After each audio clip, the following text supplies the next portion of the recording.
반갑습니다.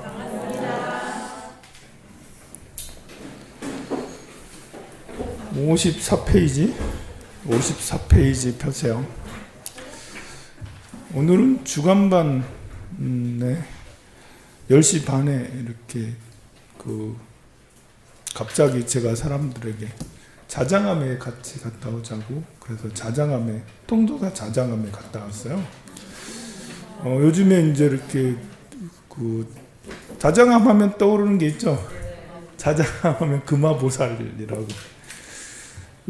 법당 뒤에 보면 이제 법당 뒤에 바위가 이제 크게 있는데 바위 벽면이 이렇게 약간 깎아지를 듯한 벽면인데 거기에 구멍이 하나 나 있어요. 구멍에 이제 개구리가 거기서 어떻게 들어갔는지 모르겠는데 개구리가 거기 있는 거예요. 그게 이제 금화보살이라고. 금색 띠를 두른 개구리 해서 금화보살이에요. 와자는 개구리 와자고요. 몇 년 동안 이제 안 나타났거든요. 내가 가물어서 안 나타났나? 세상이 금화보살도 죽었나? 개구리잖아. 그게 신비롭다 하면 신비롭고 그냥 개구리면 그냥 개구리를 가지고 금화보살이를 하니까 약간 웃기기도 하잖아요. 그런데 이제 갑자기 9월 초부터 이제 나타났대. 그래서 그런 소문이 있길래 그러면 자주 볼 수 있는 게 아니니까 주간반하고 같이 가자 해가지고 갔더니 진짜 계시는 거예요. 그래서 이렇게 오랜만에 나도 이제 자장암 몇 년을 가도 이렇게 안 나타났거든요. 그래서 오랜만에 신기하다. 이제 뒤에 바로 법당이거든요. 법당 뒤인데 법당에 연불을 크게 마이크를 크게 틀어놓고 그렇게 하는데도 꼼짝 안 하고 가만히 있고 또 우리가 가서 계속 와 막 이러고 있는데도 가만히 있고 거기 스님이 하시는 말씀이 이제 거기서 살지는 않고 아침에 금화보살도 출근한대.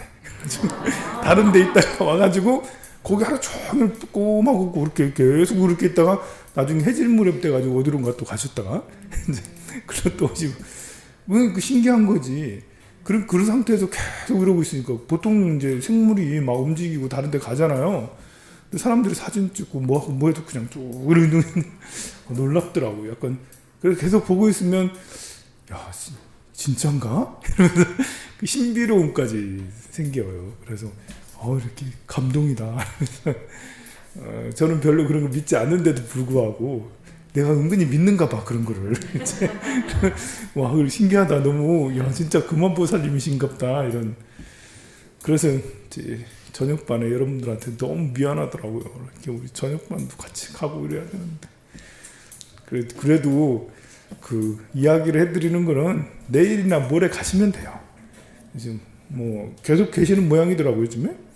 그래서 내일이나 모레 주말인 나 주중에 못 가면 주말에라도 이렇게 가가지고 법당 뒤로 이렇게 돌아가면 보면 이렇게 벽이 있어요. 그래서 찾기도 쉬워. 근데 조그마한 동그랗게 이만한 선설에 의하면 자장율사가 자장암이잖아요. 자장율사가 이제 통도사를 창건하셨는데 중국의 오대산에 가가지고 오대산에서 3년 동안 기도를 하셨어요. 바로 오대산 가서 기도한 게 아니라 이렇게 다니시다가 문수보살을 칭견해야겠다라는 원력을 세워서 오대산이 문수 성지거든요. 그래서 오대산 꼭대기 봉우리가 이제 5개의 봉우리가 있는데 그 중에 중대도인가요? 그 꼭대기에 올라가서 3년 동안 3,000m 정도 되고 굉장히 높고 추워요. 엄청 추워. 위도가 높아가지고 거기 3년 동안 기도하다가 문수보살을 드디어 칭견한 거예요. 문수보살을 칭견해서 부처님 가사와 부처님 사리를 이제 전해 받으셨어요. 그 사리를 들고 귀국을 한 거예요. 귀국해서 이제 황룡사가 당시에 있었거든요. 진흥왕이 황룡사를 창건했고 그 다음에 이제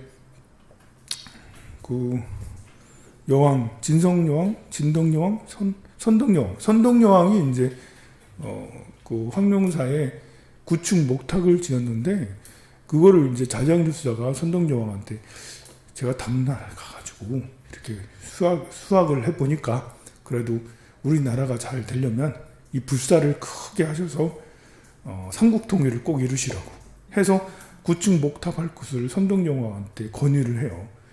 왜 9층이냐? 한 층마다 그 주변 나라의 민족들을 제압한다는 뜻이옵니다. 전하. 이래가지고 9개의 종족이 신라를 중심으로 9개의 종족이 있었는가 봐요. 9개의 종족을 우리가 다 제압을 해야 돼요. 전하. 이래가지고 이제 선덕여왕이 그 말을 듣고는 불사를 해서 황룡사 9층 목탑이 이제 만들어졌죠.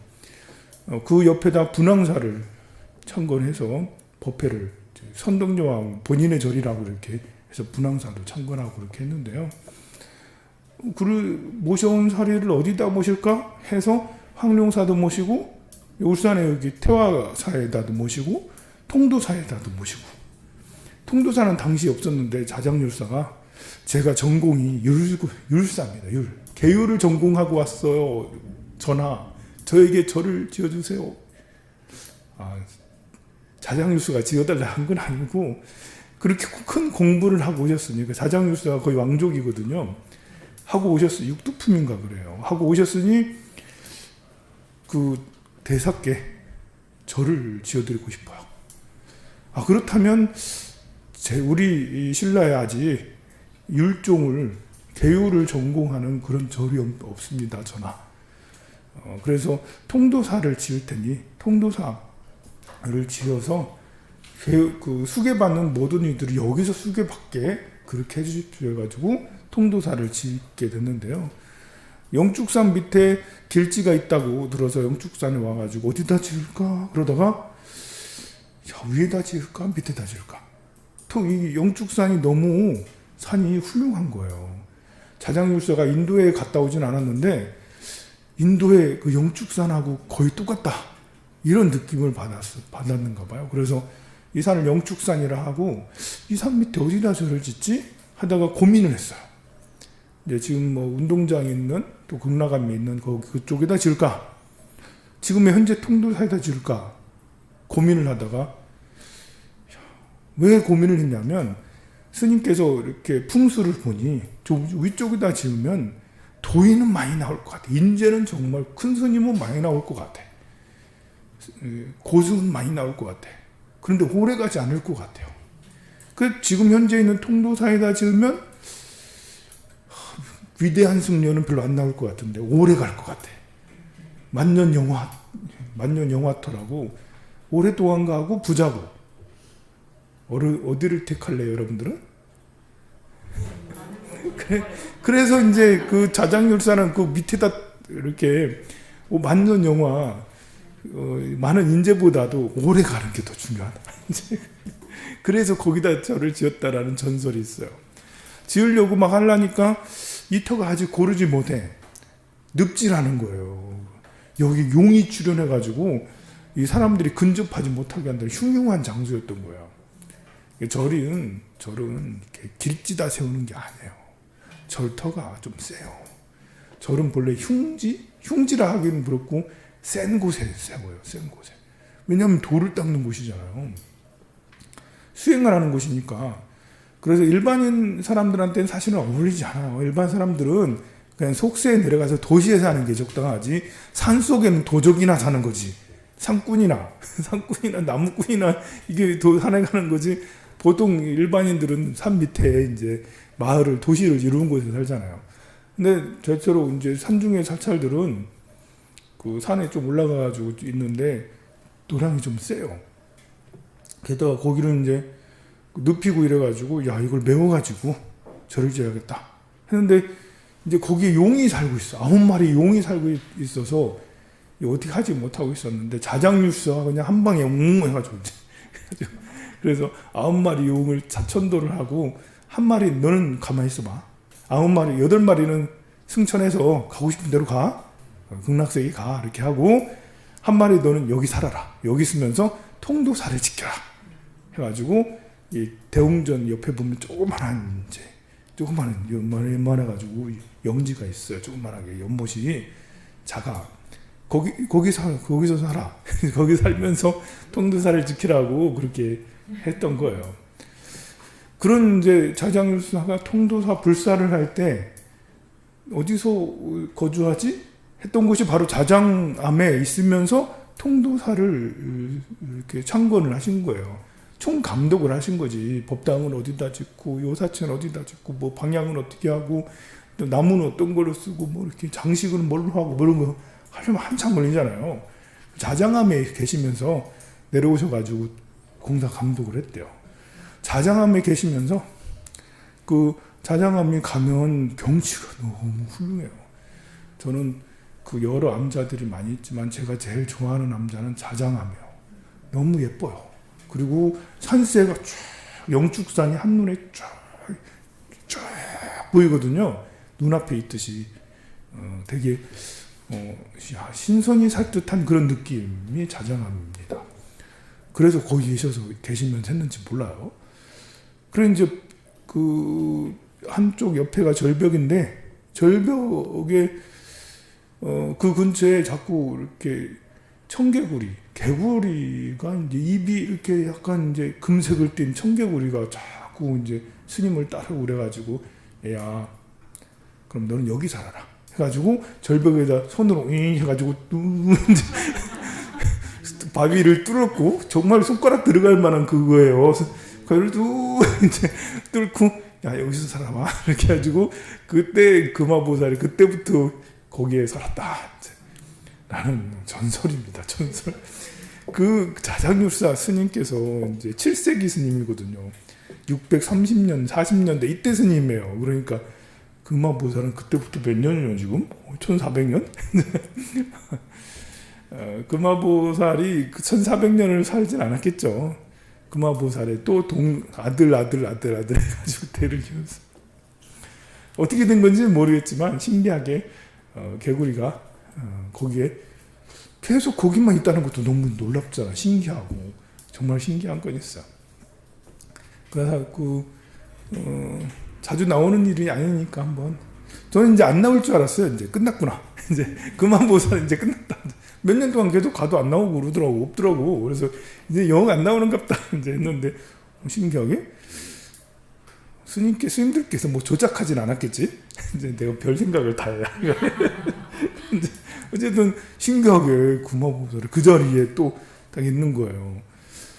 이렇게 나타날 때는 약간 청색인데 지금 가을이라서 이제 겨울이 다가오고 있기 때문에 갈색으로 좀 변했고 그랬다고 그럽니다. 자, 오늘은 이제 54페이지 2번 망구 얘기했죠. 12연기 하겠습니다. 12연기. 연기는 불교의 근본 사상이에요. 연기에 대한 이야기는 자주 해서 여러분들 많이 들었을 거예요. 인연 따라 생하고 인연 따라 변한다라는 연기를 가장 잘 이야기한 것은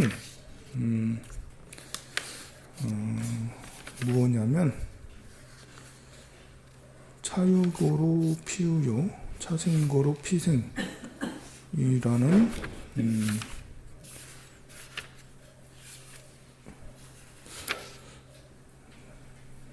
내가 아까 봤는데 안 보이네.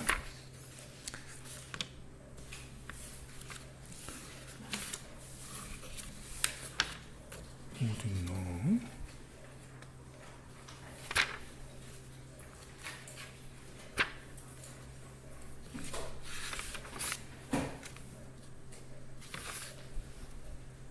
공부하다 나올 거야. 그냥 이것이 있기에 저것이 있고 이것이 생하기에 저것이 생한다. 이것이 멸하기에 저것이 멸한다. 이런 개성이에요. 그러니까 연기라는 건 상호작용이야. 이것이 있으니까 저것이 있고 강의하는 사람이 있으니까 듣는 사람이 있고 이제 엄마가 있으니까 아들이 있고 아들이 있으니까 엄마가 있고 이런 상호작용을 연기라고 그렇게 얘기합니다. 인연 따라서 일어난다. 인연 연자 일어날 기자잖아요. 인연 따라서 일어나는 것을 연기라고 합니다. 연기가 이제 연기를 보는 자는 곧 법을 보고 법을 보는 자는 연기를 본다. 연기를 보는 자는 곧 부처님 나를 보고 나를 보는 자는 곧 연기를 본다. 그러니까 내가 곧 연기다. 우리가 살아가는 모든 작용이 인연 따라 생하고 인연 따라 멸하니까 그래서 연기라고 그렇게 얘기를 하는 거죠. 법이라는 것이 법 어떤 규율 또는 법칙 이런 거잖아요. 다 연기잖아요. 법이라는 것이 가만 살펴보면 연기법인 거예요. 연기랑 관계가 있는 거죠. 그래서 연기는 이제 이렇게 가만 보면 순차적 인연 따라서 이것이 있기에 저것이 있고 저것이 있으니까 이것이 있고 계속 연결이 되는 거잖아요. 서로 상호 연관이 돼서 지금까지 이렇게 우주가 여기까지 와 있고 우리가 이렇게 살아가는 것도 연기적으로 이렇게 쭉 살아가는 거잖아요. 그래서 순차적인 거예요. 이 순차적을 세밀하게 관찰하니까 12가지 순차가 있다. 12연기에서 12가지 순차로 이루어져 있다. 차례가 12가지 차례더라. 그러니까 순간을 이 순간 찰칵하는 이 순간을 찰칵하는 이 점, 이 순간을 스펙트럼화해서 쭉 살펴보니 빨주노 빛이라는 게 스펙트럼 착 펼치면 빨주노초 파남보로 가시광선이 이루어져 있잖아요. 알파, 베타, 감마선은 또 따로 있지만 우리 눈으로 보여지는 이 가시광선은 지금 빛이 다 있잖아요. 빛은 다 있는데 우리는 뭉뚱그려진 빛을 보고 있는 거예요. 그런데 이것을 분리를 해보니까 빨주노초 파남보로 이렇게 분리가 될 수 있는 거죠. 순차적으로. 빨주노초 파남보는 이게 돼 있어서 빨주노초 파남보 이렇게 돼 있지. 빨강 다음에 보라색 그렇게 돼 있지 않아요. 순서대로 빨주노초 파남보 순서대로 돼 있는 거거든요. 순차적으로 있어요. 빛이라는 게. 그래서 우리가 지금 이 순간이라는 이 순간도 스펙트럼화 시켜서 한번 펼쳐보자. 그래서 나타나는 것이 12연기라는 거죠. 마치 7색깔 무지개처럼 빛이 이 순간에 딱 빛이 7색깔 무지개인 것처럼 이 순간에 이 순간을 딱 펼치면 12연기로 이루어져 있다. 그래서 처음을 무명이라고 한다. 무명으로 인해서 무명부터 시작한다. 무명은 어둡다라는 거죠. 밝음이 없다. 그러면 어둡다라는 거잖아요. 미혹, 무명 또는 미혹, 어둠으로 출발해. 빅뱅이라는 것도 가만 보면 어둠, 미혹, 무명으로 출발한 거죠. 무명형이 어떤 행이라는 것은 진행하는 거잖아요. 진행하는 거라고 생각해도 돼요. 또 어떤 요소, 어떤 작용이 형성이 돼요. 작용. 어떤 작용이 무명에게 영향을 주는 거예요. 우리가 눈도 보는 것도 그냥 보는 게 아니라 봐겠다는 의지가 있어야지 보여지는 거잖아요. 만약에 보겠다는 의지가 없으면 어떤 눈이겠어요? 멍 때리는 눈이지. 보겠다는 의지가 있으니까 이렇게 보고 하는 거지. 보겠다는 의지가 전혀 없어 봐. 보는 걸까? 기억도 안 나잖아요. 뇌 전달이 안 돼. 보겠다는 의지가 없다면, 전혀 없다면. 그게 이제 거의 죽어있는 상태는 보는 게 이제 되지 않죠. 우리가 살아있기 때문에 보려고 하는 이런 것이 있어서 조금이라도 빛이라도 보여주고 뭐 느껴지는 거지. 그래서 여기에 그 작용을 의지작용이에요. 의지작용. 문명이 움직여지게 하는 어떤 의지작용이라는 게 있어요. 그걸 보고 행이라고 그래요. 행. 그러니 여기에 인지작용이 되는 거죠. 어떤 보여지는 의지가 생기니까 인지하게 돼. 보는 거죠. 무명이라고 인지되어지는 거예요. 무명이 있구나. 본래 무명이라는 건 없어요. 일체 무야, 공이지, 없는 거야. 그런데 어떤 작용으로 인해서 인지되는 거예요. 이제 무명이 있네? 분명히 있네 하고. 그러니까 있으니까 거기에다가 이름과 물질이라는 것들을 붙여주는 거죠. 거기다 이름을 붙이는 거야. 이게 무명이구나. 이게 이제 여러분들이 스님을 딱 봤어요. 스님을 봤으면 이게 이제 여러분들이 평생 처음 스님 봤어. 이러면 좀 뭐지? 스님 처음 봤으면 뭐지라고 해서 아니 개념이 형성이 안 돼 있잖아. 이름을 붙여주는 게 없어. 그래서 여러분들이 뭐지? 하다가 빡빡이 이래 되는 거죠. 빡빡머리. 애들이 그래. 애들이 스님 딱 보자고 빡빡머리. 뭐 우리 머리 만지려고 그래. 근데 스님을 모르잖아. 그러니까 이름이 아직 없어. 얘들한테는 뭐라고 할 만한 규정지을 게 없으니까 빡빡이. 인지했으면 거기에 이름이 지어지는 거예요. 그 명사역이 있으면 유기비. 실제로 유기비라는 건 눈, 귀, 코, 입, 혀 같은 신체 기관을 말하는 거예요. 신체 기관이 만들어지는 거예요. 생명력이 커지는 거죠. 이게 이제 기세관이라면 여기에서 드디어 뭔가가 생명력이 나타나는 거죠. 그래서 이것도 잉태했다라고도 그래. 이게 그냥 이렇게 무명행식이 있다가 이게 식에서 이제 이렇게 엄마 뱃속에 들어가는 거예요. 그래서 인지되어지니까 이름 되어지니까 여기에 눈, 귀, 코, 입, 혀가 나타난다라는 거지.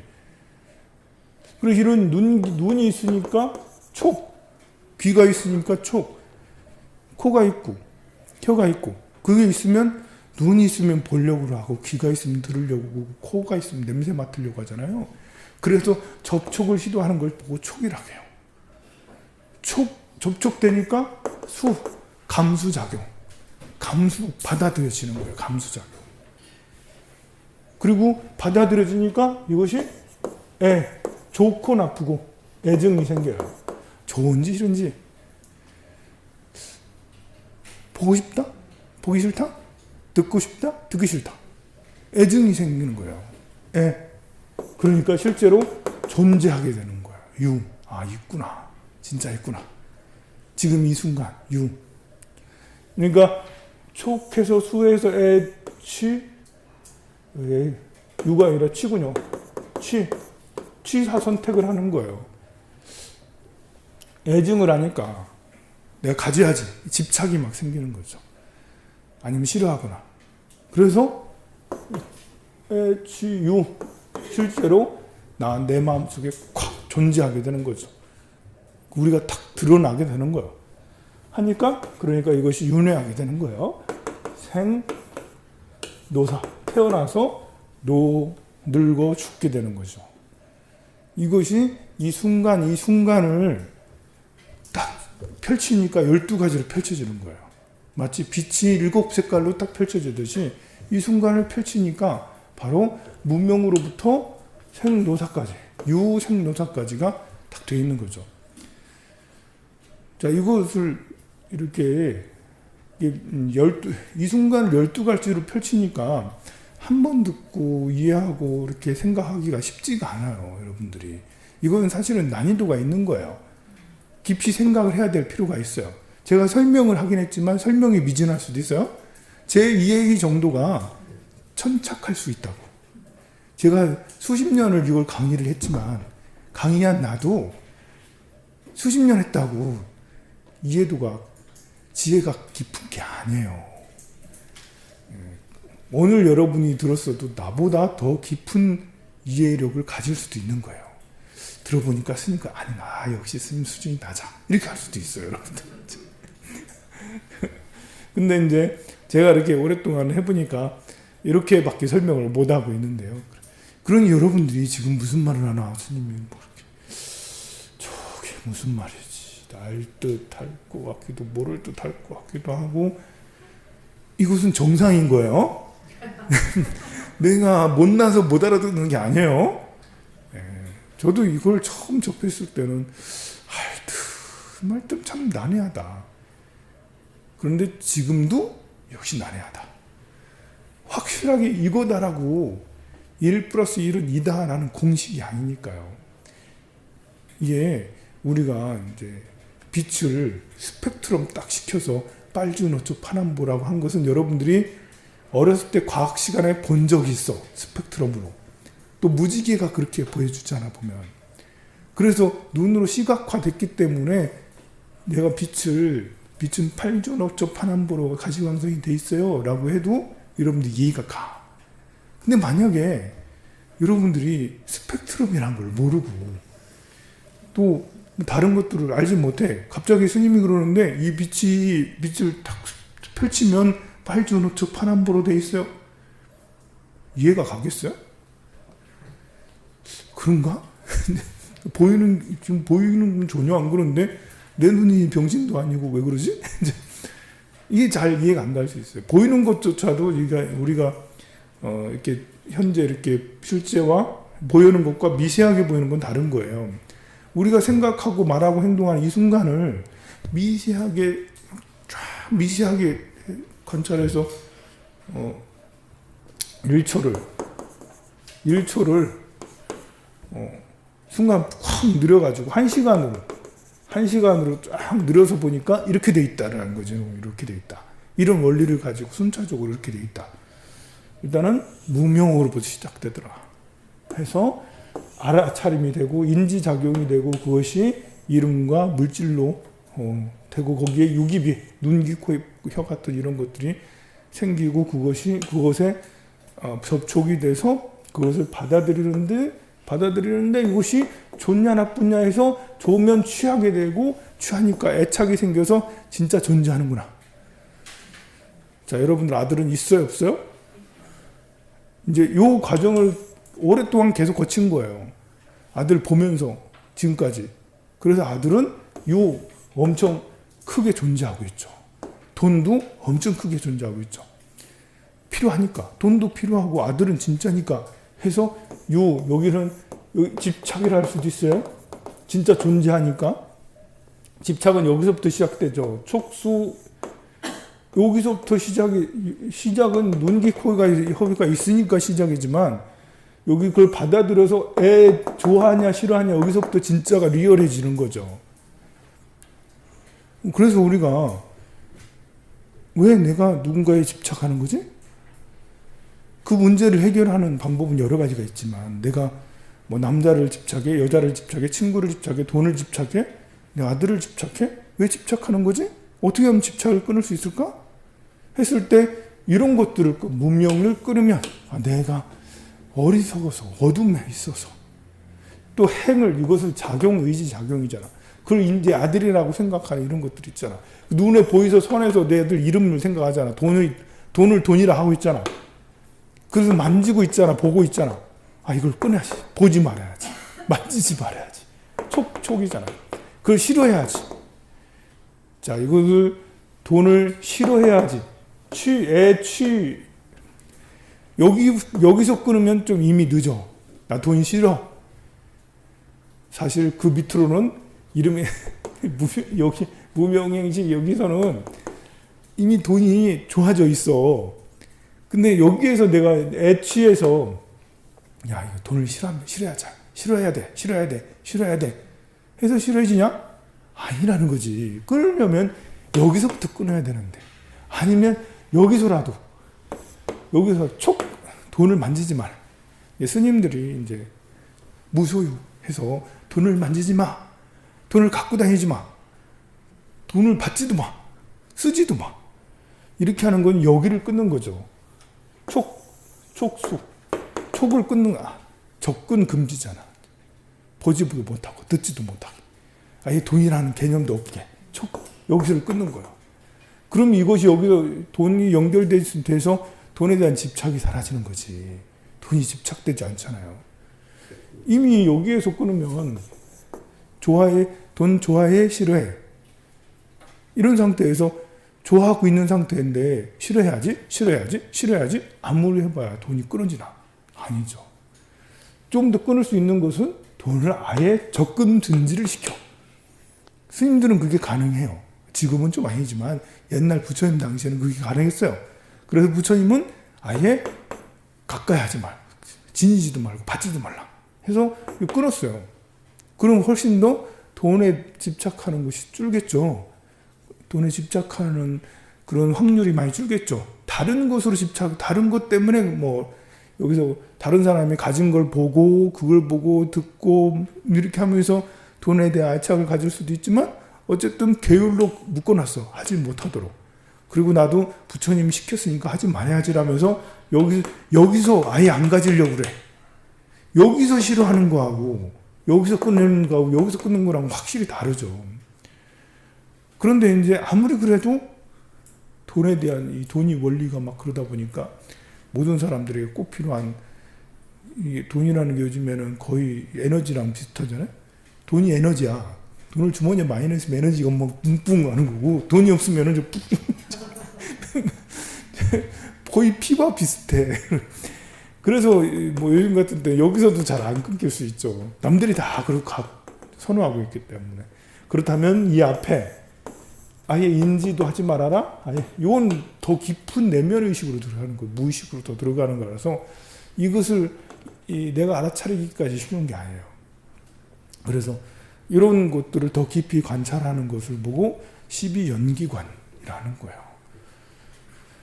경전에 이제 우리 방생할 때도 그렇고 경전에 초기 경전에 가장 많이 나오는 게 문명이 멸하면 행이 멸하고 행이 멸하면 식이 멸하고 식이 멸하면 명색이 멸하고 명색이 멸하면 유기비 멸하고 유기비 멸하면 촉이 멸하고 촉이 멸하면 수가 멸하고 수가 멸하면 애가 멸하고 이게 제일 자주 나와요. 그리고 이것은 초기의 부처님 제자들이 수행하던 방법이에요. 부처님께서 제자들에게 어떤 수행을 가르쳤죠? 12연기관을 가르쳤어요.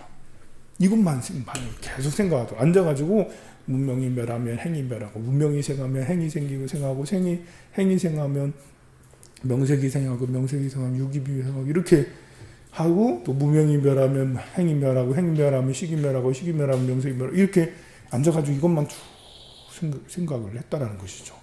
초기의 수행은 이렇게 했었어요. 이것은 내 자신의 내면을 촘촘하게 보겠다라는 거잖아. 그리고 세상은 내 마음만 이렇게 돼 있는 게 아니라 세상이 흘러가는 원리도 이 원리로 흘러가요. 남녀가 서로 사랑하고 또 뭐 이렇게 돈 벌겠다고 뭐 하러 다니고 전쟁이 일어나고 뭐 권력 다툼이 있고 다 이런 것 이런 식으로 흘러가거든요. 이걸 잘 이해하면 사람의 심리 상태를 잘 이해할 수 있다. 우리의 성격은 여러분들 성격 다 있죠? 성격은 타고나는 것일까? 아니면 만들어지는 것일까? 만들어지는 거죠? 누가 만드는 걸까? 내가 만드는 걸까? 남이 만들어주는 걸까? 내가 스스로 선택하는 걸까요? 아니면 어쩔 수 없이 이렇게 된 걸까요? 이제 모든 것은 사실은 내가 선택했어요. 내가 소심한 성격일 수 있잖아요? 소심한 것도 내가 그렇게 선택한 거예요. 물론 자기 선택이 계속 선택을 하다 보니까 이제 벼랑 끝에 이르는 사람도 있어. 선택을 하다 보니까 벼랑 끝이야. 나중에 보니까 뒤돌아보니까 내가 이런 성격을 가지고 있네. 이런 나쁜 성격이네. 고쳐지기가 어려운 데까지 가가지고 푹 떨어지는 이런 사람들도 있긴 해요. 그런데 소심한 사람은 방어기제라고 해가지고 자기가 살아온 방식 이렇게 해보니까 이렇게 하는 게 더 낫더라 라고 자기 스스로 계속 선택해와서 소심한 거고, 내성적인 것들도 내성적인 사람들도 살면서 내가 내성적이야지 더 나은 것 같아 라고 스스로 선택한 거예요. 외향적인 사람은 내가 계속 살아보니까 외향적으로 하는 게 더 나은 것 같아서 그 선택을 한 거죠. 그런데 그런 것들이 이제 뭐 부모님으로부터 받은 것도 많고요.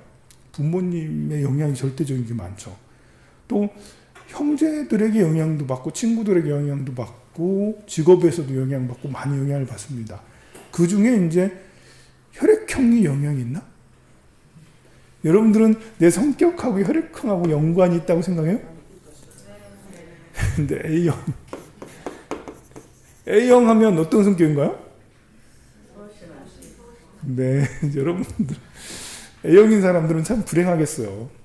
A형인 사람들 보고 사람들이 다 소심하대. 안 소심한 사람도 있어요. A형이 다 소심하다고 사람들이 얘기해, 기분 나쁘게. 그런데 정말 이건 사실은 나쁜 거예요. 소심하다라는 것이 좋고 나쁜 건 아닌데 왠지 우리에게 소심이라는 것은 사람이 뒤끝이 있다라는 말이거든요. 그렇게 이해가 가. 그래서 뭐 하고 나서 내가 어떤 사람이든 자기가 한 것에 대해서 자랑스러워하기도 하지만 후회하는 것도 있다고. 후회할 때 내가 역시 A형인가 봐. 나 소심해서 이렇게 하지 않았을 걸. 다르게 할 걸. 맨날 후회한다고. 소심. 역시 난 A형이야. 자꾸 자기를 소심하게 더 만드는 게 이게 이제 말이 좀. 그래서 A형 보고 소심하다고 생각하면 안 돼요, 여러분들. 심지어 말을 하면 안 돼. 너 A형이니까 소심하지? 이런 말은 상대를 굉장히 그 나쁜 영향을 주는 거예요. 욕을 하는 건 아니지만, 상대에게 욕을 하는 건 아니지만, 그 사람이 은연중에 소심하게 유독하게 하는 그런 이제 말의 힘이라는 게 있어요. B형은 뭐죠? B형하면 딱 떠오르는 거 없나? 나쁜 남자? B형은 직선적이라고 해야 되나? 약간 그렇죠. 내뱉고 보는 뭐 지밖에 모르는 자기 생각을 관철하는 그런가요? 그렇게 이해하고 있었나요? 아닐 수 있어요. 많은 사람들이 그렇게 생각하고 그렇게 여러분들이 나름 정의를 하지만 정의를 안 하는 게 좋아요. 자, AB형 하면 딱 떠오르는 게 뭐죠? 바보 아니면 천재잖아. 아닌가요? 옛날부터 우리 어렸을 때부터 많이 듣는 게 AB형은 바보 아니면 천재다. 근데 이렇게 AB형에 대한 여러 가지 이렇게 사람들이 말하는 걸 들어보면 AB형은 복잡하다. 제가 이렇게 한 단어로 하면 복잡하다. AB형은 생각이 많다. 속을 알 수 없다. 제일 속을 알 수 없는 형은 이 중에 제일 속을 알 수 없는 형이 뭐겠어요? AB형이죠. 다 동의하죠. 아닐 수 있어요. 아닐 수 있습니다. 이렇게 일반화시키는 것은 별로 좋은 게 아니에요. 이렇게 AB형은 복잡하다라고 따로 이렇게 생각을 안 하는 게 사실은 좋아요. 그 다음에 O형은 화끈하다. 화끈하다. 나중에 여러분들이 나는 내가 만약에 배우자를 새로 만난다면 어떤 형을 만날 거예요? A형 만날 사람 손 들어봐요. B형 만날 사람, AB형 만날 사람, O형 만날 사람. O형을 제일 좋아해 사람들이. 근데 역시 마찬가지로 O형 중에서도 이렇게 소심한 사람도 있고 AB형 중에서도 직선적인 사람이 있을 수 있어요. 이기적인 사람들 있을 수 있고. 근데 이렇게 생각해서는 이제 이게 가장 이제 성격 유형 테스트 중에 그래도 그 사람들이 성격 유형들을 맞추기 쉬운 게 MBTI라고 있어요. MBTI가 그래도 이제 이건 많은 설문조사를 통해서 이렇게 해가지고 이게 무슨 형인지를 나타나는데 이렇게 간단하지가 않아요. 이렇게 간단하게 하면 진짜 굉장한 오류가 나타나요. 사람을 엉뚱하게 이상하게 몰고 갈 수도 있는 거예요. 너 A형이니까 싫어. AB형이 나 역시 AB형하고 안 맞아. 역시 나는 O형하고만 맞아. 이거 아니라니까. 이거 잘못된다니까. 사실 MBTI도 계속 이렇게 사람 성격은 계속 변하는 거라서 MBTI로도 무슨 형이다 했을 때 사실 그렇게 사람을 규정해서는 안 되는 거거든요. 변할 수 있기 때문에. 성격은 때로는 장남이다, 막내다 이런 거 가지고 판단할 때도 있죠. 역시 그것이 항상 다 맞는 건 아니에요. 한번 이게 여러분들이 장남인지 둘째인지 막내인지 외동인지 그것이 우리에게 어떤 영향을 주는지 영향은 주긴 줘요. 그래서 그럴 확률은 높아. 오히려 혈액형 확률보다 더 높아 약간. 그러면 한번 보도록 할까요? 그렇게 나 자신을 알아가고 스스로에 대한 이해가 깊어질 때 비로소 성격을 바꿀 준비를 마치게 될 것입니다. 미움받을 용기 작가 신작. 성격 때문에 자기 자신을 잘 알고 인정하고 이해해야지. 그래야지 거기서부터 나 자신을 바꿀 수가 있는 거예요. 우리가 이제 그 무명행식 명색유깁 족수의 치유 생노사 12연기 무명 행식 명색 유깁 촉수 애취 유 생노사 이렇게 있는데 여기 유생노사는 존재하는 거죠. 돈이 있어요. 돈이 있어서 돈에 대한 돈사랑, 돈사랑, 애착이 여기는 이미 강렬한 거예요. 자, 이 애착이 강렬한 상태에서 나는 돈을 끊어야지. 야, 돈을 집착하지 말래. 스님이 그러는데 돈 때문에 너 망한대. 그러면 여기서 끊으면 끊어지나요? 오히려 더 세질 거예요. 아마 끊어야지 하는데 더 생각나. 자, 이성이죠? 이성, 성욕. 여기서 끊으면 성욕이 끊어져요? 성욕 싫어. 너는 성욕 때문에 망한대. 성욕 끊어야지. 성욕 끊어야지. 더 생각나. 끊어야지 하는데 더 생각나. 여기서 끊으려고 하면 더 생각나는 거죠. 이거는 그 성욕에 대한 이해, 또 식욕에 대한 이해, 또 돈의 물질에 대한 이해가 없는 상태. 그냥 여기 딱 존재하는 그 상태에서 끊으려니까 끊어지지 않는 거죠. 나를 모르는 상태에서 나를 바꿀 수가 없는 거예요. 거짓말 하지 마. 거짓말 안 할 거야. 이미 거짓말을 하는 것에 익숙해져서 내가 왜 거짓말 하는 것이 어떻게 해서 거짓말하게 됐는지도 몰라. 그런 상태에서 거짓말 끊어야지 안 끊어져요. 안 끊어져. 성욕이든 거짓말이든 무엇이든 여기 상태에서는 그럼 좀 더 나가서 왜 내가 좋아하게 됐지? 왜 내가 성욕을 좋아하고 식욕을 좋아하고 무욕을 좋아하게 됐지?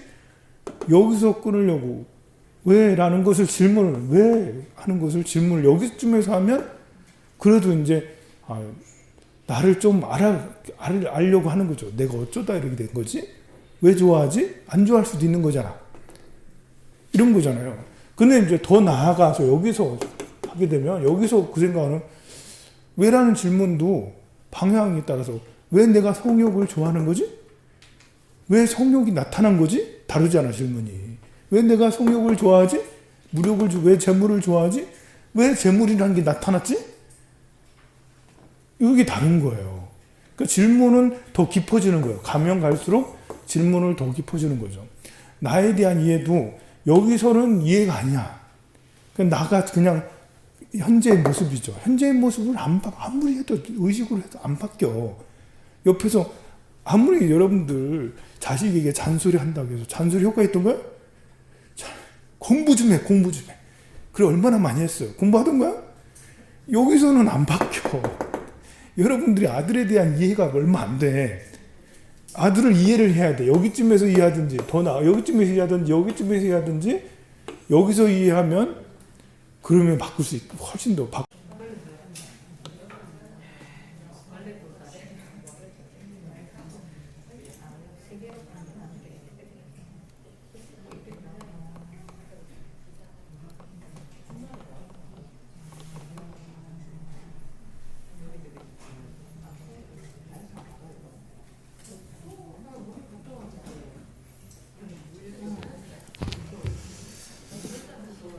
어제 그 강릉에 미사일이 떨어져가지고 미사일이 현무라는 우리나라 미사일이에요. 우리나라 미사일. 미사일은 이제 크게 종류가 탄도 미사일하고 순항 미사일이 있죠. 탄도 미사일은 이제 이렇게 포물선을 그리면서 이렇게 가는 게 탄도 미사일이고 추진체가 있어서 발사해가지고 300km, 500km, 1000km 대륙간 탄도미사일 RCBM 같은 것도 이제 탄도미사일이라 하죠. 멀리 가깝게는 100km도 가기도 하고 멀리서는 1000km, 2000km 먼 건 ICBM이라 해서 이제 장거리 탄도미사일이에요. 순항미사일은 이런 포물선을 그리는 게 아니라 이제 이렇게 엔진 같은 게 있어가지고 지 마음대로 마음 이렇게 갈 수가 있는 거예요. 조종을 할 수가 있죠. 막 돌아가면 이렇게 갈 수도 있고 직진해 갈 수도 있고 순항 미사일이 극초음속이면 이제 그 무엇도 이렇게 잡을 수 없다라고 그러죠. 그래서 잠수함의 천적은 순항 미사일. 막 가서 목적지를 막 아주 빠르게 극초음속 순항 미사일은 무엇도 잡을 수가 없어요. 아직까지는. 그래서 제일 무서운 건 어쩌면 극초음속 순항 미사일 될 수가 있겠죠. 현무라는 건 탄도 미사일이에요. 우리나라에서 계속 미군하고 합동으로 지금 훈련을 하고 있잖아요. 우리가 미군하고 합동으로 훈련하게 되면 항상 이제 그 북한은 예민하죠. 훈련하다가 바로 올라갈 수 있잖아. 우리 군사력 정도면 훈련하다 바로 올라가면 끝나는 거죠, 이제. 그래서 그런지 북한에서는 항상 우리가 그런 북한 이렇게 미국하고 같이 훈련할 때면 도발을 자꾸 해요. 이렇게. 이번에는 몇 번이고 계속 이제 미사일을 쏴댔죠. 탄도 미사일 중에는 이제 지대지 미사일이 있고 함대 미사일이 있어요. 지대지 미사일이라는 것은 땅에서 이렇게 쏘는 거고 함대 미사일은 이제 함에서 쏘는 거예요. 이번엔 지대지 미사일인 거죠. 탄도 미사일 중에. 그리고 현무가 우리나라에서 개발을 해서 1,500km까지 갈 수도 있는 걸로 개발을 하고 그랬어요. 작년인가 재작년인가 우리나라에 순항 미사일을 개발을 해가지고 실험한 적도 있고 막 그런데요. 우리나라가 무기 체계가 굉장히 발달됐어요. 현무를 이번에 몇 발을 북한에서 이제 자꾸 미사일을 쏴대니까 우리도 거기에 이제 대응해서 탄도미사일 몇 개를 쐈는데 그중에 현무를 쐈는데 그 중에 하나가 평 쐈는데 다시 돌아와가지고 이게 뭔가 잘못된 거예요. 이건 대단히 잘못된 거거든요. 이거는 있을 수 없는 일이에요, 사실. 쐈는데 쏴서 거기서 이렇게 떨어진 게 아니고 쐈는데 가다가 다시 돌아와가지고 후방으로 1km인가 뒤에 떨어졌다라는 거죠. 이게 만약 이게 강릉시가 여기 있으면 요 산 하나 사이를 여기에 떨어진 거예요. 대단히 위험했던 상황이죠. 조금만 벗어났어도. 근데 떨어진 데가 이제 군 골프장, 이제 공군 골프장인가? 거기에 떨어졌다라 그러는데, 다행히 여기 탄두는 이렇게 폭파된 게 아니라, 거기에 있는 몇 가지가 폭발된 거였어요. 만약에 탄두까지 폭발됐으면, 이렇게 훨씬 축구장 한 3개, 4개 정도가 초토화된다 하더라고. 그 현무 미사일이. 근데 이게 참 난감한 게, 이것도 대단히 잘못했지만 이 미사일을 그렇게 그 현무라는 미사일이 최신식인 거예요. 우리나라에서 자랑스럽게 내놓는 세계에서도 이제 잘 팔리려고 하는 미사일 지금 팔려고 열심히 판촉 활동을 하는 미사일 중에 하나거든요. 그런데 이런 사고가 난 데다가 사고 대응이 참 난감했다. 이게 저녁에 났는데 새벽까지 아무 발표도 안 하고 강릉 시민들은 저 산 넘어서 번쩍번쩍하고 지금 폭발하고 막 이렇게 불도 많이 나오고 그랬거든요. 그래서 강릉 시민들 무슨 전쟁 났냐 이러면서 이제 북한에서 뭘 쐈냐 이거 쏘고 나서 그리고 그 다음에 다른 현무도 몇 방 쐈거든요. 그래서 이걸 맞고 나서 이걸 미사일 쏜 거 아니야? 뭐 이런 해서 북한에서 뭘 한 거 아니야? 뭐 별별 소문, 괴소문들이 밤새 났어요. 이제 저는 좀 새벽 일찍 일어나잖아요. 그래서 한 번씩 페북도 열심히 보고 하는데 페북들에서 지금 아는 패친들이 저 지금 뭐지 다 그러고 있었는데 아침에 정부에서 겨우 발표를 했죠. 그것도 이렇게 대통령이나 뭐 중요 기관에서 한 게 아니라 하위 기관에서 발표를 해서 이런 게 있었다라고 하는데 즉시 발표를 하지 않고 참 너무 늑장 대응한 게 이게 우리가 이제 여기서 대응하면 안 돼. 다 버려지고 나서 한참 늑장 대응하면 그럼 어쩌라는 거예요. 우리가 세월호도 늑장 대응하는 바람에 아이들 다 죽었잖아요. 그때도 보면 뭐 천안함 뭐 잘 모르겠지만 그 이외에 다른 것들도 보면 바로바로 대응을 해서 금방금방 했으면 되는데 이런 거는 국민들이 다 강릉 시민들 다 아는 거잖아요. 그러면 바로바로 알리고 대응했으면 그래도 이렇게 미사일 잘못 쏜 거는 미사일 결함이 있는 거는 어떻게 고치면 되지만 대응을 잘못하는 것들은 이거 참 난감한 거죠. 계속해서 반복적으로 대응이 잘못되는 것들이 있으니까 이것은 우리 사회를 우리를 불안하게 만드는 요소 중에 하나입니다. 그래서 이런 것들을 우리 국민들이 국회에서 묻고 국민들이 묻고 바로 국민들에게 알려주는 그런 시스템이 되도록 해야 되겠죠. 자, 이렇게 요 앞에 가서 요 어떻게 원인이 뭘까를 더 생각을 해야지 내 성격도 고칠 수가 있어요. 형제에 따라서 성격이 달라질 수 있다. 반드시 그런 건 아니지만 영향이 충분히 있을 수 있죠. 내가 질문을 여기서 찾는 게 아니라 여기쯤에서 찾으려면 여러 가지를 많이 형제에 따라서도 다를 수 있고요. 부모가 어떻게 부모가 어떻게 말과 행동을 하느냐에 따라 다를 수도 있고요. 어떤 직장을 갔느냐, 어떤 활동들을 해왔느냐, 또 내가 뭘 해서 성공한 적이 있냐, 실패한 적이 있냐, 그 다양한 것들이 다 영향을 줘서 자기 성격을 만드는 거 아니겠어요. 그러니 그런 것들을 다각적으로 알아야 될 필요가 있죠. 우리는 불교는 원리를 얘기하는 거죠. 문명, 행식, 명색, 유기. 근데 영리한 사람은 원리를 얘기해주면 그 원리를 잘 이해해서 문제를 해결을 해요. 근데 우리는 아직 그렇지 못해. 그래서 이제 그러면 첫째로 태어나고 둘째로 태어나고 이렇게 태어나는 것도 어떤 영향을 받는가? 그것도 생각을 해봐야 되겠죠. 그리고 여러분들이 저랑 또 상담을 하면 사람들은 자신에게 어떤 메리트가 있기 때문에 그 성격을 택했으며 내심 바꾸고 싶어 하지 않는다고 합니다. 소극적인 성격이 싫어서 스트레스라는 사람도 알고 보면 인간관계에서 상처받는 것을 미연에 방지하려고 어둡고 소극적인 성격을 택했을 가능성이 크죠.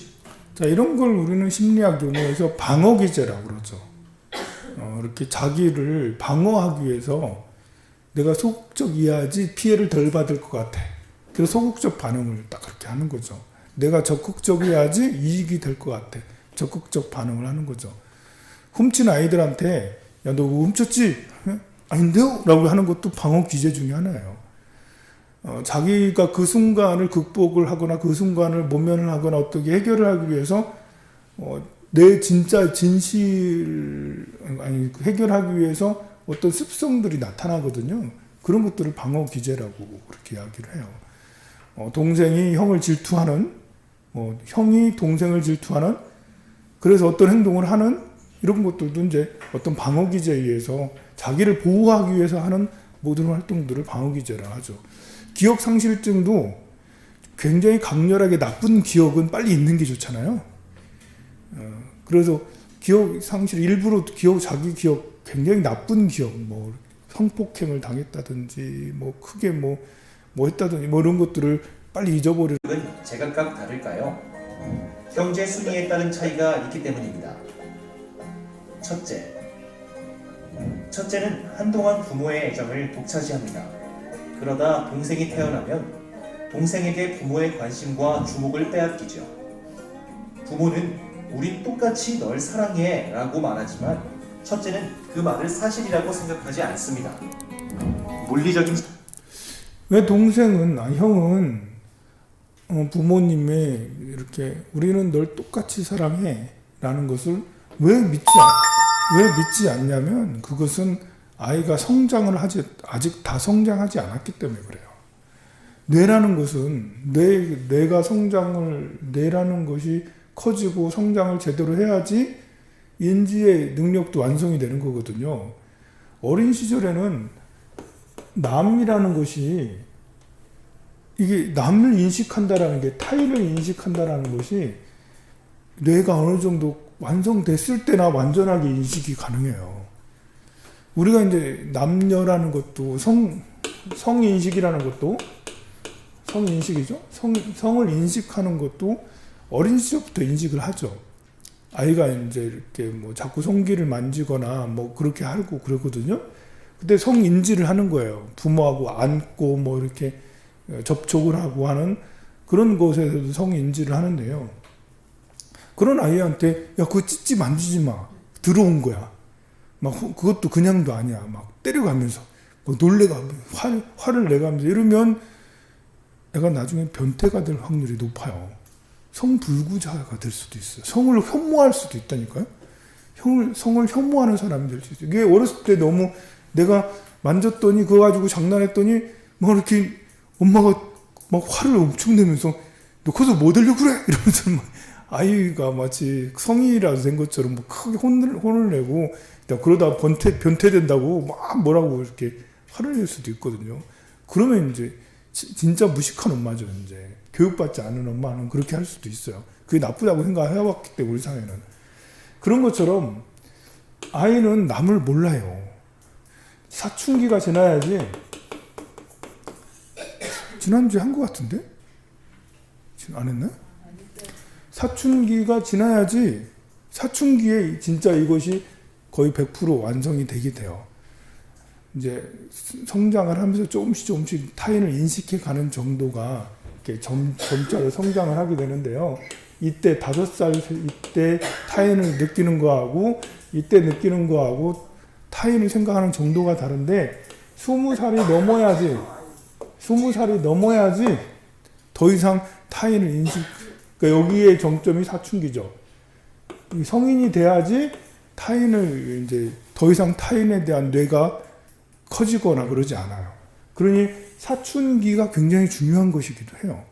타인을 인지하는 그 영역이 완성되는 시기이기 때문에. 그래서 어렸을 때 3살에는 20라고 하면 숨바꼭질하면 찾기가 너무 쉽죠. 아이 3살짜리 아이가 데리고 숨바꼭질하면 정말 가관이죠. 웃겨요. 이제 애들 여러분들도 숨기 쉽지만 애들 찾기도 쉬워요. 그런데 가면 갈수록 이제 그게 숨바꼭질이 점점 어려워지는 것이 나를 인지해 가는 게 다른 거죠. 나 자신과 타인과의 관계가 어렸을 때는 정말 조잡했지만 성장하면서 뇌가 이제 커져가면서 점점 나와 타인을 그러니까 타인을 생각하는 공감, 이해죠. 이해, 배려 이런 것의 완성은 사춘기죠. 그 전에 아이가 엄마를 배려해. 이것은 엄마 따라하는 거예요. 아빠 따라하는 거고 진정으로 마음에 우러나서 배려하고 이해하는 게 아니에요. 아이가 난 엄마를 이해해. 물론 이제 철이 빨리 드는 것도 있을 수도 있지만 주로 그것은 모방이죠. 우리 엄마가 그런 말을 자주 하고 그런 행동을 자주 하니까 나도 그렇게 돼가는 거죠. 근데 그런 엄마 밑에서 이제 자라다가 사춘기가 되면 이제 확연하게 그렇구나라고 될 수 있겠죠. 반대가 될 수도 있어요. 우리 엄마는 맨날 남 생각하다가 망했어. 그러니 사춘기는 필요 없어. 남이랑 이렇게 될 사람의 성장은 알 수가 없어요. 어떤 방향으로 럭비공처럼 어떻게 그칠지를 몰라요. 그렇기 때문에 이게 첫째는 이거 굉장한 딜레마다. 굉장히 위험한 상태예요, 사실은. 첫째로 살아간다. 둘째가 태어났을 때 진짜 위험한 상황이죠. 왜 그러겠어요? 부모님은 똑같이 사랑해요. 첫째나 둘째나. 그러나 시간은 둘째한테 다 가 있죠. 80%가 둘째한테 시간을 다 줄 수밖에 없어요. 당연하죠. 그거는 여러분들 다 알잖아. 당연하지만 이 첫째 3살 먹은 첫째는 그게 이해 안 가는 거예요. 아직 남을 생각하는 예우밖에 되잖아요. 엄마가 이해가 안 가. 엄마가 아무리 설명해도 둘째는 우리가 이렇게 정성을 들여야 돼. 많이 여러분들이 이해를 시킨다고 막 열심히 설명하잖아? 모른다니까요? 진짜 몰라요. 근데 이제 아는 것처럼 느껴질 때가 있는데 그런 부모님한테 잘 보이고 싶어서. 그런가요, 엄마? 네, 알겠습니다. 하지만 말하고 행동하고 달라요. 부모님한테 계속 부모님이 이해하고 배려하는 것들을 자주 해왔으면 그래도 그 첫째가 그래도 좀 버티려고 하지만 역시 기질에 따라서 굉장히 다르게 나타나요. 그래서 심지어 둘째를 막 때리죠. 보는 앞에서는 안 때려. 혼나니까. 안 보는 데서는 둘째에게 엄청 때리고 둘째를 미워하고 노골적으로 점점 미워해요. 이렇게. 그래서 형제들 사이가 좋은 형제들이 많지가 않아요. 그러니 이 첫째는 이런 둘째가 태어나면 이걸 극복하기 위해서 노력을 해야 되는데 쉽지가 않은데요. 일단은 부모님이 변심했어. 첫째가 느끼기에는. 나를 좋아하다가 동생이 생기고 나서 야, 부모님이 변했어. 부모님이 둘째를 더 사랑해. 그러면 첫째는 버림받은 거예요. 나는 버림받았어. 버림받은 나를 만회하기 위해서 부모님한테 매달리죠. 그 첫 번째 행동이 말 잘 듣는 거예요. 말 잘 들면 날 좋아해 주겠지. 근데 아무리 말을 잘 들어도 안 좋아해 주는 거야, 부모님이. 그럼 그 다음에는 문제를 일으켜요. 저 문제를 일으키면 아이는 이게 뇌가 아직 자라지 않았기 때문에 이 남과 타인도 구별 못하지만 선과 악도, 선악도 구별 못해요. 뭐가 옳고 그른지를 구별 못해요. 여러분들이 촉법소년 알잖아요.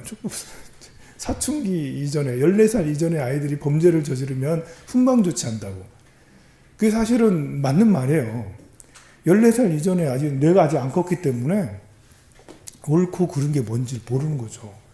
그래서 훈방조치하는 것은 야 이거 그러면 안 돼라는 것을 자꾸 이제 그 옳고 그름을 인지시켜주고 잘못하면 어떻게 되는 건지를 아이들한테 교육을 시켜줘서 보낸다고요.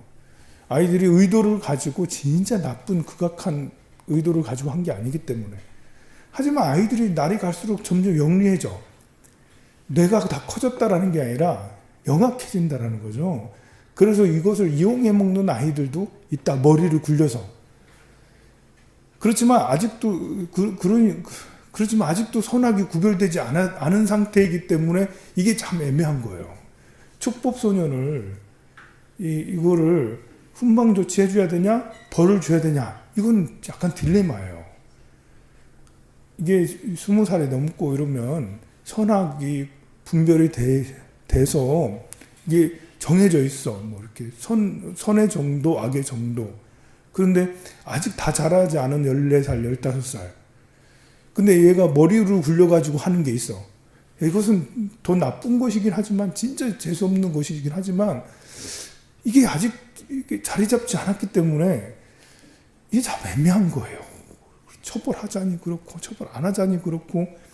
그래서 야 나이를 낮추자 뭐 이런 것도 있는데 어쨌든 이게 선과 악을 구별하지 못하기 때문에 처음에는 얘가 착해서 부모 말을 잘 듣는 게 아니라니까요. 여러분들 아들이 착해서 내 말 듣는 거다 하지만 얘의 근본적인 원인은 엄마 말을 잘 듣는 것은 착해서라기보다는 관심을 받고 싶은 거예요. 부모님한테 인정을 받고 싶은 거예요. 날 사랑받고 싶은 관종이라니까 사랑받고 싶은 거예요. 그래서 말 잘 들어요. 근데 말 잘 들어도 아무 반응이 없어. 칭찬도 안 해. 아무 반응이 없어.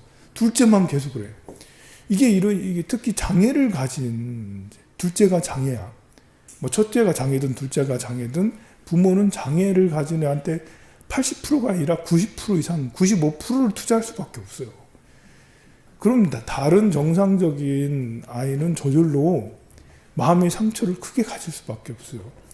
이제 엄마한테는 아니라고 괜찮다라고 아무리 괜찮다라고 얘기해도 이 아이는 이제 자기는 계속 버림받은 거죠. 자기는 계속 뭐 이렇게 그 정말 꾸어다는 보리짝 취급을 계속 받는 거고 계속 나도 계속 봉사를 해줘야 되는 거고 이렇게 형제 때문에.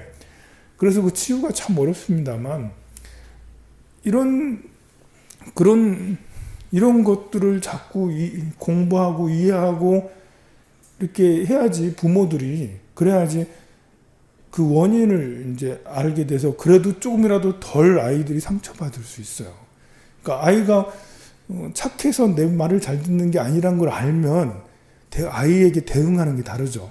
그리고 아이가 착하게 행동하다가 이게 아니고 또 좀 더 세게 어떻게든 관심 받고 싶으니까 그래서 거짓말을 해요. 나중에는 싸우고 와요.